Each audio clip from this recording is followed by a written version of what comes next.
I think it's well understood that at any time in the backcountry, an accident can happen, an injury, something that potentially requires for you to push that SOS button on your satellite device and get a rescue team to come out and remove you from that situation. And I think there is either some misunderstanding or some nervousness and anxiety around in the back of our minds. How much is this going to cost me? If I take a ride in a helicopter, am I going to be paying a lot of money for this or an ambulance ride? What does that look like? And I think that can be a reason sometimes for people to hesitate to push the SOS button and call for help in an emergency situation. We're going to talk all about this today in this video podcast because I sit down with Greg Pearson, who is the founder of a really cool service called Overwatch and Rescue. They provide two different specific services as a company. We're going to break all of that down from financial support to managing and coordinating search and rescue situations should you push the SOS button on your satellite device or on your satellite capable cell phone. So without further ado, let's get into this video podcast interview with Greg Pearson, the founder of Overwatch and Rescue. So it is a real treat to have the founder of a company sit down with you and get the behind the scenes of how everything functions. So Greg, thank you for your time again. I know you're a busy guy and got a lot going on, but I'm looking forward to hearing about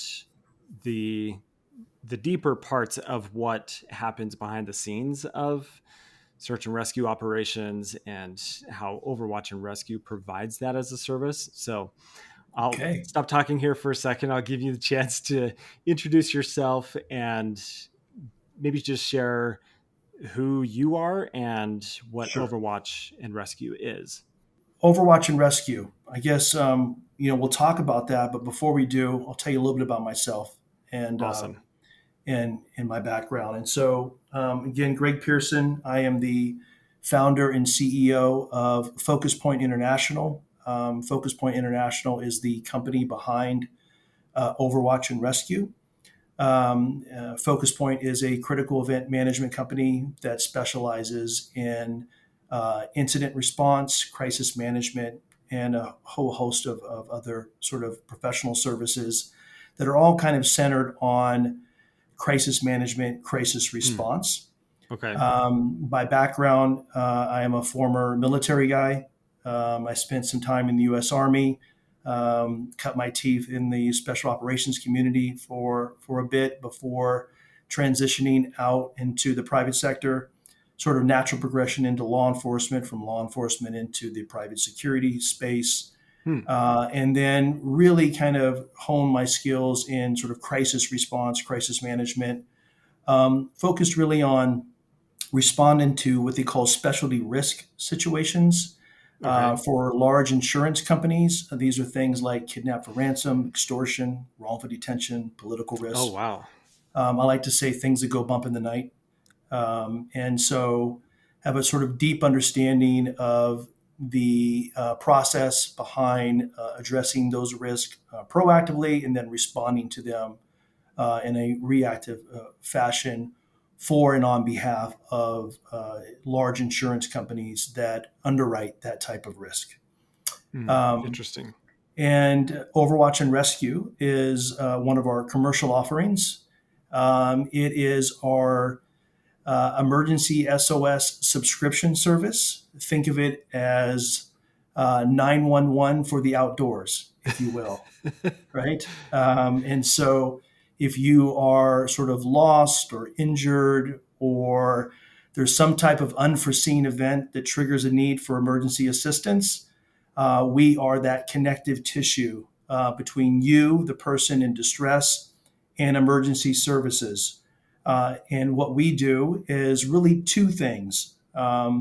We provide that sort of overwatch, if you will, so that 24/7 monitoring and escalation capability. So if you do have an event that triggers a need for emergency assistance, typically outside of cell coverage. So think of, backcountry hiking, through hiking, hunting, fishing, biking, cycling, or in my case, the left corner of my house. I have no connectivity there either. So, it depends on where you are, I guess. But you can be without cell service pretty much anywhere, I guess. But it's really sort of purpose built with the off grid outdoor enthusiast in mind and for that sort of use case, if you will. So it's an NTN non-terrestrial network, an NTN optimized service that includes that sort of 24/7 intake, validation, and escalation to emergency services. So that technical component, and we'll talk a little bit more. I know you want to go deep, and so Yeah. at a Yeah. high level, it has that sort of technical component, and then we have a financial benefit that's also associated with Overwatch and Rescue. So when we are coordinating a response and escalating to emergency services, in that rescue effort, if there is financial exposure, think of a hiker in the backcountry that injures himself, that gets taken to the front country and maybe put into a ground ambulance to be taken to a nearby medical facility. Hmm. Well, in that rescue, that ground ambulance is where you typically are going to see the financial exposure, Right. right? Hmm. So the county sheriff or the search and rescue team that end up, being called out and show up on site to kind of get you from backcountry to front country, typically no financial exposure there, right? It's when you get into the ground ambulance or when they have to call in, a life flight and medevac you from point of incident to the nearest appropriate medical facility. That's where we see financial exposure. And so, what we've done with Overwatch and Rescue in creating this product is we wanted to ensure that one, we had the ability to complete the communication loop. So, when there's a person in distress, we're able to receive that distress signal, and I'll talk about how we do that, and then get that to the right agency that's going to be responsible for responding to that emergency. Typically, it's based on proximity, but there are some other rules in play here. If it's land-based or maritime or how far out, right? There are rules, Hmm. and we kind of know exactly kind of where to escalate that emergency to get the rescue coordination going. And then again, as that rescue is affected, if there's financial exposure tied to it, we will cover that financial exposure as well. Awesome. I think I want to focus on the secondary or the latter discussion around the financial side of things before Sure. going backwards and talking about the SOS response and kind of how that functions, because you're not actually a physical device. It's Correct. a service that connects to whether it's my iPhone or my Zoleo or Garmin, right? I think from the research that I remember doing, is it like 14 devices currently that are able to connect somewhere around there? Yeah, it's believe it or not, it's actually a lot larger than that. Those are Probably. sort of main Okay. categories of devices, but Okay. Okay. so you are correct though. We are a device agnostic provider, right? Cool. Meaning I am not a manufacturer of hardware of a device. Yeah. You Yeah. That can't makes come to sense. me and buy a satellite communicator, as an example, right? Which is a primary differentiator between, say, us and a Zoleo or a Garmin would probably be even a Hmm. better example of that, where Garmin is first and foremost a device manufacturer, and they have wonderful devices in market Yeah. and a lot of them, Hmm. right? They Hmm. also happen to have an in-house capability to escalate a distress signal coming from those devices to emergency services. So there is some, depending on who you're talking to and what part of the life cycle of a response you're talking about, you may say, "Oh, well, you're a lot like Garmin." Well, sure. From a escalation to emergency services standpoint, Hmm. absolutely, we're leveraging best practice the same way Garmin is leveraging best practice to ensure that they're able to escalate to emergency services. But Right. we're not a Right. device OEM; they are. Yeah. Um, That makes sense. yeah, and you talked about financial, and so we're also different in how we deliver the financial benefit that we both offer. If Okay. we're talking about Garmin. Yeah. Yeah, that makes sense. Well, let's dig into that financial a little bit because I think a serious concern or question that people have is something happens out in the backcountry. You clearly are not in a position to get access to definitive care quickly. So this is search and rescue kind of situation. Maybe it's a helicopter, maybe it's coming in via horseback or by foot, whatever the requirement is for the rescue.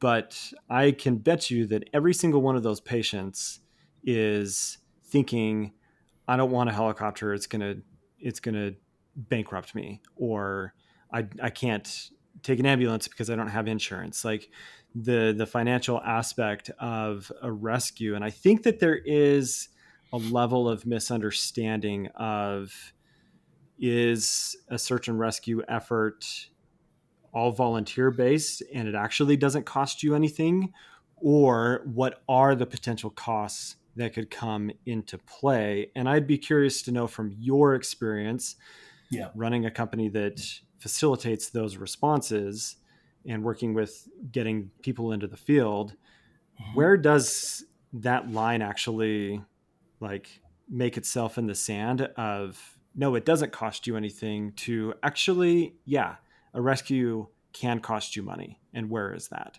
Yeah, it's such a great question that you raised, Devin, because there's a lot of perception around this issue, right? And Hmm. then there are people that have their own opinion about, well, you know, you might want to think twice about hitting that button because you don't want to get hit with cost. Yeah. Yeah. First and foremost, we would tell you never hesitate to hit the button. If you feel that you need emergency assistance, hit the button, make Hmm. the call. Um, Never hesitate. The other thing I would say is, where does that line? Where do you cross that line? So when you are outdoors, enjoying the great outdoors, doing some type of activity, maybe you're just lost, and there is a need for emergency assistance.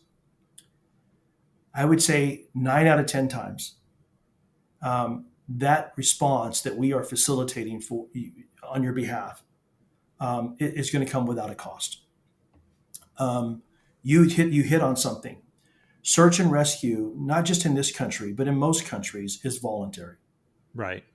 You may have a county sheriff, right? You may have a park ranger. You may have, it depends on the situation, but you may have somebody there from a public service, but they are typically surrounded by volunteers.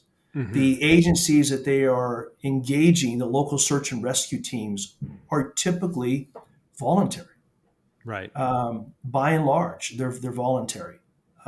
These are all volunteers, and um, we are escalating to a public entity to effect the rescue. Right? They in turn are engaging the local apparatus, which could be made up of community members, search and rescue team, a local team that's going to go out with them to effect a rescue, depending on again the technicalities and what the rescue entails. Uh, in those, it's typically free. It's almost always free, except for certain use cases. If there is a medical component to this, right? So if you Hmm. are lost or you've had an accident but there are no injuries, chances are your rescue comes without a fee.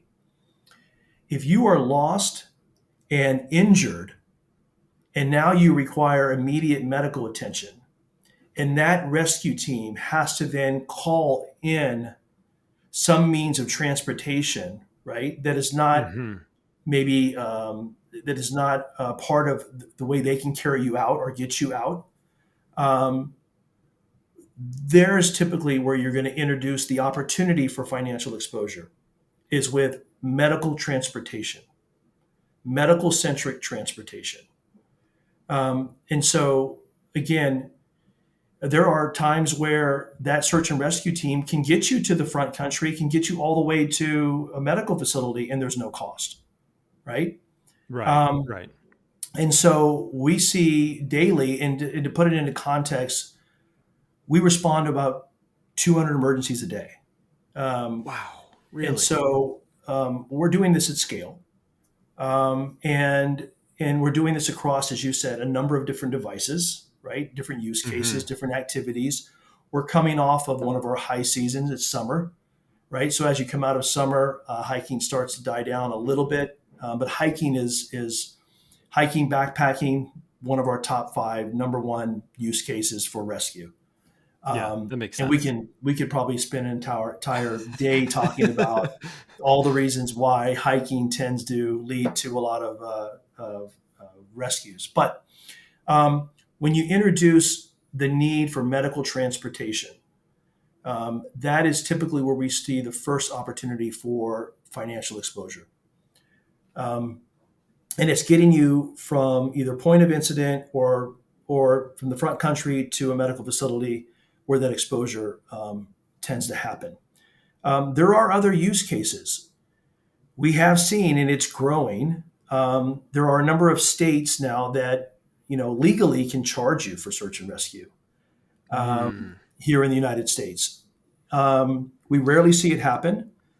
Some of it tends to be centered around negligence, right? That's what I was going to So, ask. I was going to yeah, interject and say, like, is this based around the idea that because the number of devices that are out there that have the capacity to make those calls versus you go even 10 years back, the yeah, number of devices in the field and calls coming out would have been significantly less.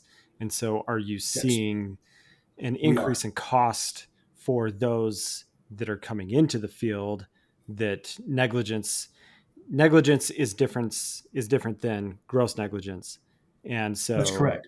like, just a standard negligence situation, is that becoming more apparent because there's more devices in the field, more satellite communication opportunity, and increased costs, and so then that's Yeah, being carried over to individuals.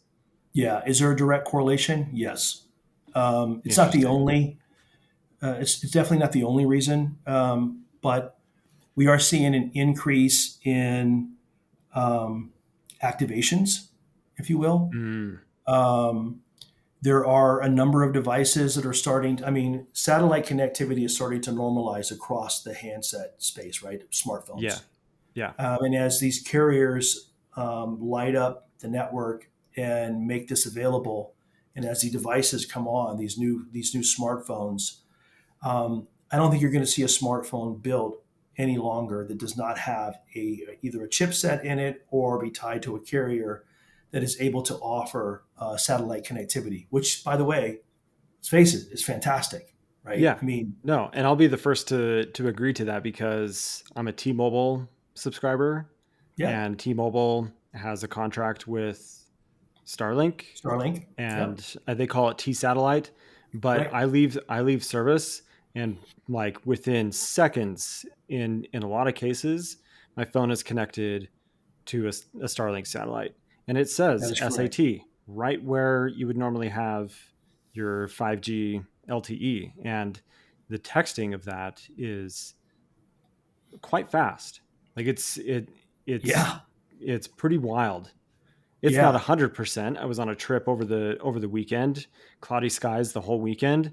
I not once was able to connect to T satellite, and I, really. in that case, am glad that I had on my pack my Zolio, because There I you was go. able to connect to the Iridium and message back and forth with my wife in that case. So that Yeah, was I'm kind of getting on a tangent, but I think that's within the realm no, of but of, you're of the right. discussion. Yeah, and so when we come back to if we come back to center and talk about cost. Hmm. Um, yes, that is one of the factors. Just there's just more activations, right? Because more and more people are finding that they have a device in their hand that they carry every single day that is now satellite enabled. Yeah. Um, and the marketing around this, you mentioned T Satellite with T-Mobile. I think you're going to start to see more of that. Skylo has a live service with Verizon that Hmm. works very well. And we were out testing devices, and we actually got into a situation where we had a device and we were trying to test light data in T satellite, and the Verizon network and the satellite connectivity with Verizon was actually, sort of creating some issues for us. And the device, the poor, I can only think of this poor device, like looking left and right, like which way do I go, right? Because there's Yeah. all Yeah. these sort of competing signals, right? Now hitting your phone, it Hmm. just goes to show you how important this advancement is in the telco space, and what it's going to mean for everyday consumers, having that sort of ubiquitous connectivity, which we think again is fantastic. I mean, I still am a huge proponent for, and I will always say, well, make sure you also have a rugged satellite communicator as well. Yeah. Don't just rely on your smartphone. Not yet. I don't think we're there where I would encourage anybody to go out with just a smartphone that's satellite enabled. But then again, I believe in pace planning, so I would never recommend that anybody go out with a single device of any sort. Right? You want redundancy. Right. Right. But Uh, again, that's a whole different topic. So yeah. we are seeing costs on the rise. Some of it's negligence, but typically where your financial exposure, especially here in the U.S. and in Canada, um, it's it's that medical transportation. That is the number one. Um, that's the number one way you're going to get a bill, and you Gotcha. typically don't get it right away, Yeah. Yeah. right? They've got Um, it. They've got things to process and decide what the that's cost right. is on their end. So I That's right. guess, like, fast forwarding a little bit, just for the sake of time, Hmm. let's say it's me or anybody subscribes. There's an annual, right now it's $79, correct, for an Correct. Overwatch Rescue subscription. It's an annual one-time fee, right? That's right. Is that an insurance plan? Is it a, Yeah, like, that's a great what is question. the functionality of that subscription in, okay, yeah, I did take a $1,200 ambulance ride to the hospital. What Hmm. do I do? How does that function? Yeah. So think of us as like a roadside assistance plan for Okay. people, Okay. right? Overwatch and Rescue offers a service guarantee, similar to a roadside assistance plan, where you pay upfront, one-time fee, but you don't pay for utilization. Hmm. So the mechanics of the Overwatch and Rescue financial benefit works a lot the same way, right? So you pay upfront, you pay your annual plan fee. If you need to utilize the plan and you're rescued and there's financial exposure, you simply contact us and say, "Hey, that rescue that you did for me 3 months ago, I got a bill in the mail from the ambulance company." You send us the bill. We are what we call a first payer product. So we won't pay you, which means that you don't have to pay Right. and then seek reimbursement, right? Those are sort of insurance mechanics, right? Where you have to pay out of pocket, file a claim, and then seek reimbursement through the claims process. We don't have a claims process. You simply send us the bill. We will pay the bill directly as a first payer product, and off you go. So, really straightforward. No claims process, no out of pocket expenses trying to get reimbursed on the back end through that process, as it doesn't exist. But So there's a service the guarantee. and the assumption would be that, obviously, that rescue coordination would take place through you in order for you to qualify for that. No, So, it's another great point you raise, and so okay. and that is a differentiator. Again, one, we're device agnostic, right? But two, We have, for example, a mutual support agreement in place with Garmin. So let's Mm, say you're out with your Garmin InReach Messenger and you don't text us. You're an Overwatch and Rescue customer, which you can simply, like your Zolio device, text us and say, um, "Hey, I have an emergency," and you can, go through the process, send us your location. We could affect that rescue, or because you have that device with an SOS button, you could hit the SOS button. It will go through whatever workflow exists. Now, it may be, depending on the device, that we are the ones that are contractually obligated to prosecute that inbound oh, sure. SOS. Yeah. We do have those arrangements, right? So depending on the device, it may be us behind the scenes. But in cases where it's not us, it's somebody else that is escalating to emergency services. As long as you're an Overwatch and Rescue customer, depending on who it is, we may be contacted by that provider. If it's Garmin, they're going to let us know. Mm, If it's another device and there's somebody else that's escalating, you simply have to contact us within a certain time frame, and it's spelled okay. out in our terms and conditions, and say, "Hey, I got rescued 3 days ago, and I think I might have a bill. I don't know, or I do have a bill, and we will honor that, and we will then prosecute that payment for you on your behalf."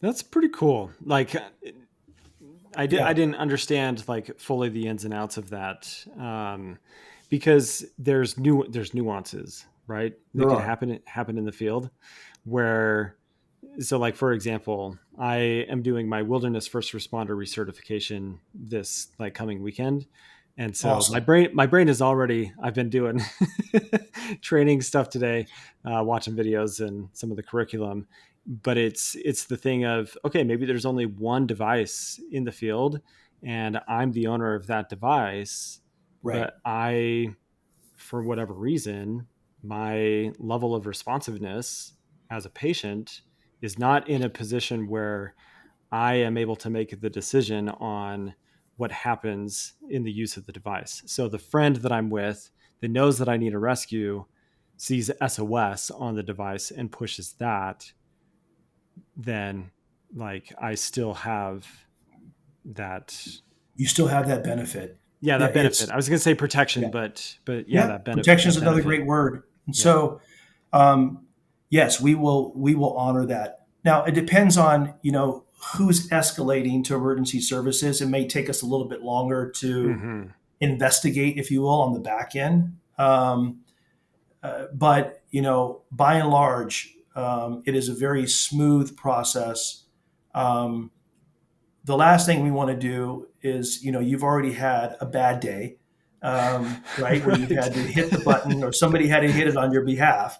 The last thing we do is want to complicate things on the back end. So we've tried to make it as painless and as seamless as possible. But that is not something that we require, right? We don't have to. We would prefer to be the ones coordinating the rescue for a number of reasons. One, we are a private alerting post that is directly tied into the response apparatus globally. So we Mhm. have memorandums of understanding and letters of engagement in place with SAR agencies globally, to include the Coast Guard and the land-based SARs, and so we are tied into that apparatus, and we have the ability to send them live tracking links directly. They have the ability to log into our platform and speak with you, the injured party or the person in distress. And so we are, again, part of that apparatus. So we would prefer to do that. But if that doesn't happen, and your rescue is coordinated by somebody else, maybe it's just emergency services that show up. Devin, we have a number of rescues or cases where we've had to, pay that bill as a first payer, Mhm. because somebody was an overlander. Let's use an overlander or somebody that's going to go on a hike and they're Okay. heading out and they get in a really bad wreck Mm, and interesting. nobody hits a button. it's a good Samaritan that sees the wreck and they just call in, or they have their Oh, device wow.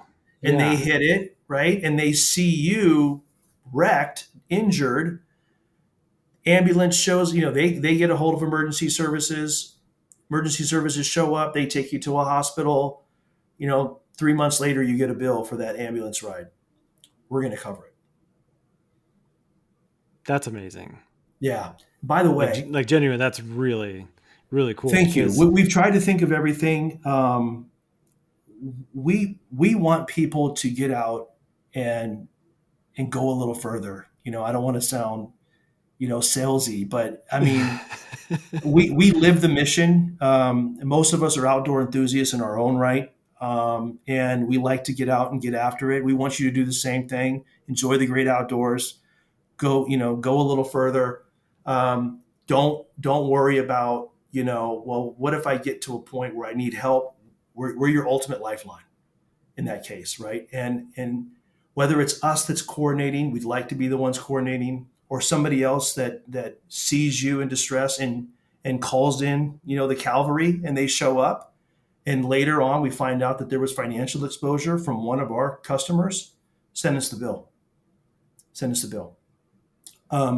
Here in the U.S., there's something called the No Surprises Act.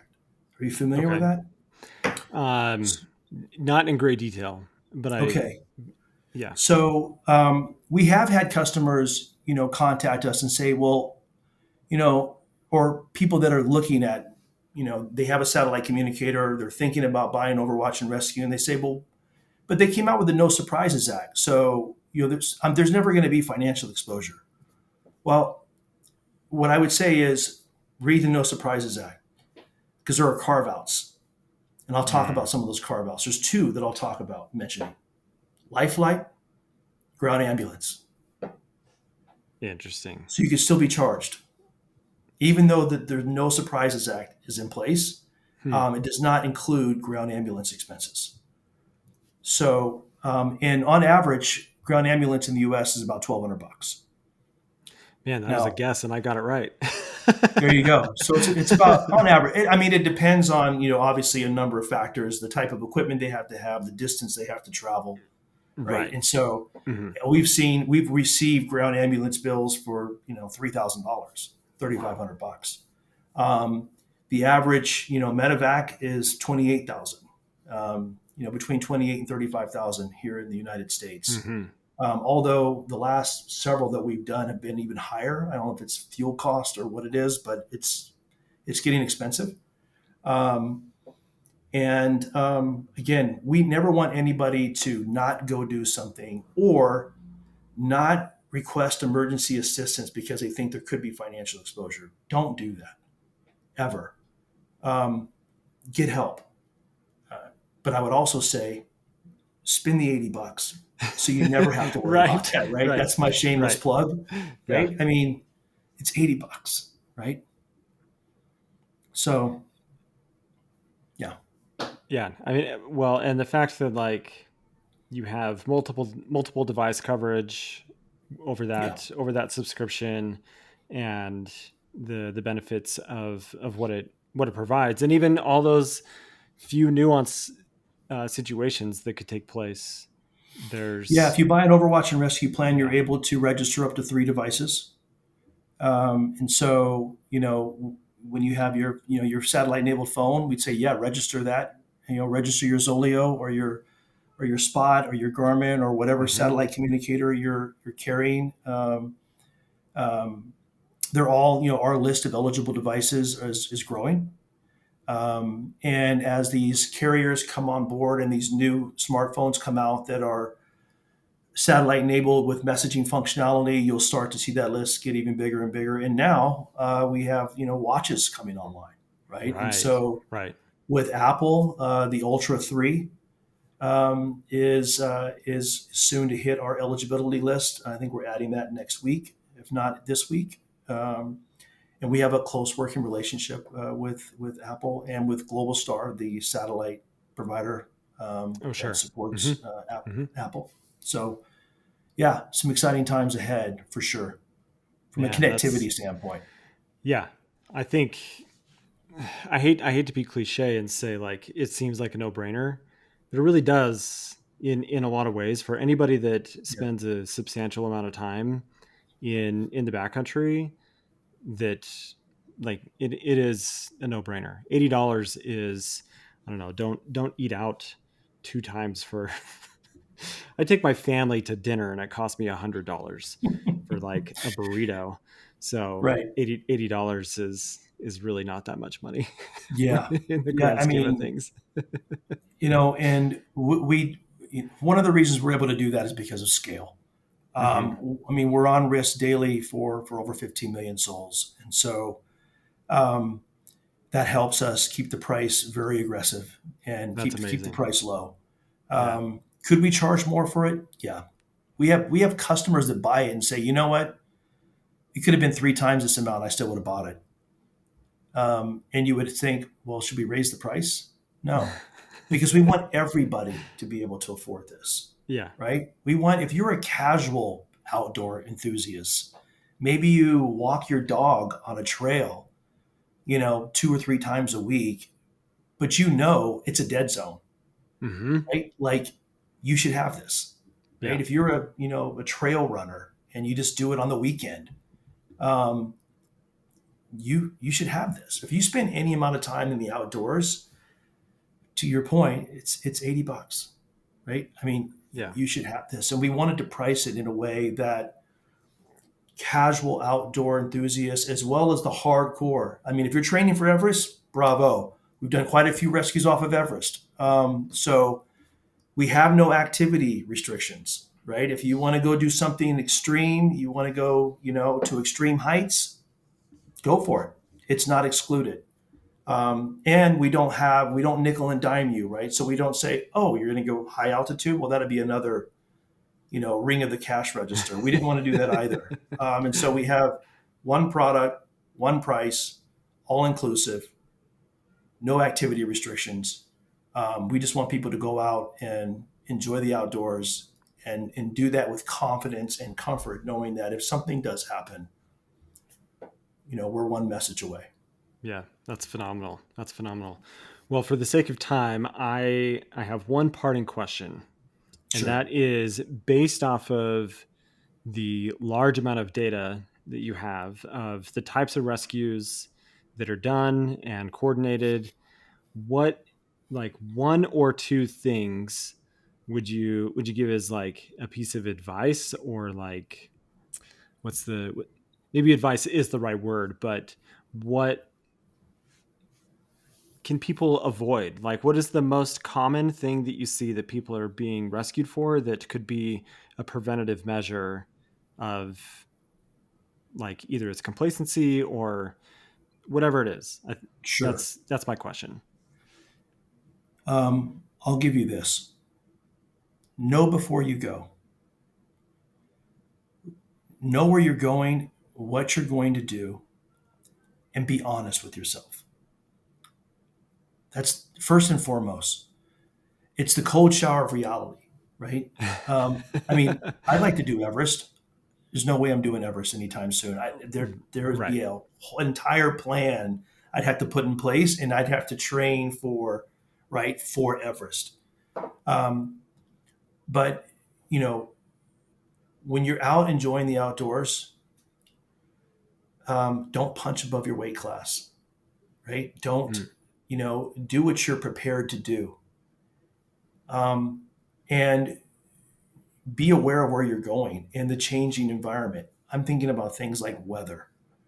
Weather is especially when I think about the hiking community, and I'm talking to the hiking community. Look, we said there's no activity restrictions.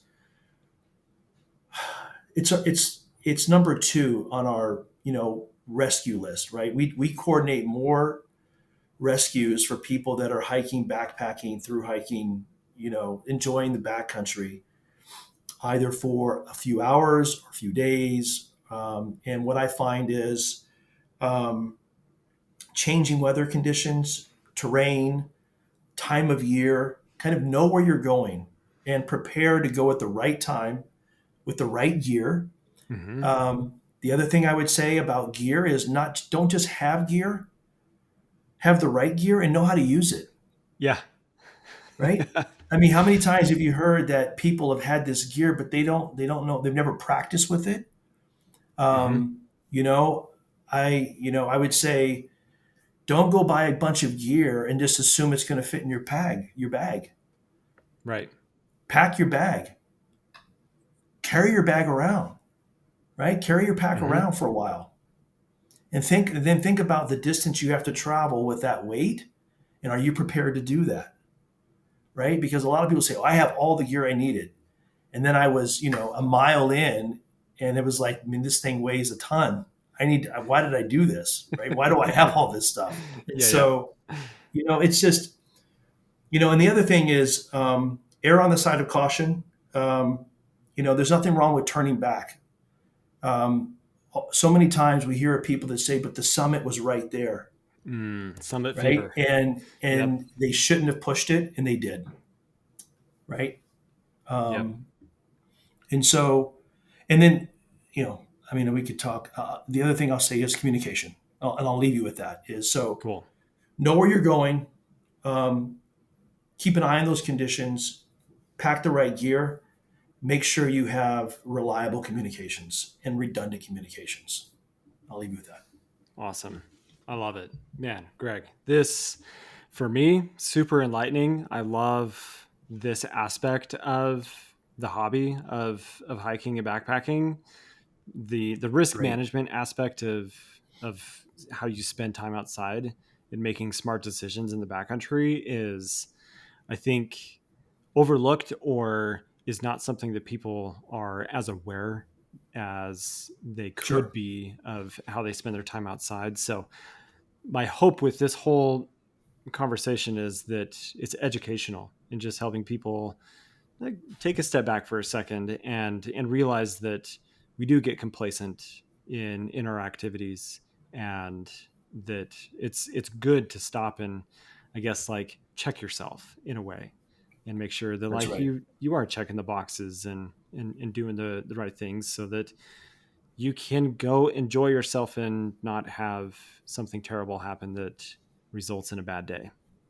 Type 2 fun is fun for a reason. I That's say right. avoid type 3 fun in any way possible because that's where things go bad. That's well said.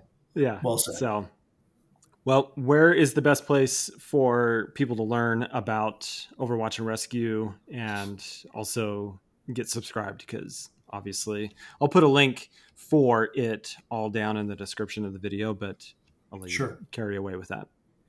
Yeah. Well, so to purchase Overwatch and Rescue and to learn more about it, it's just www.overwatchxrescue.com. Awesome.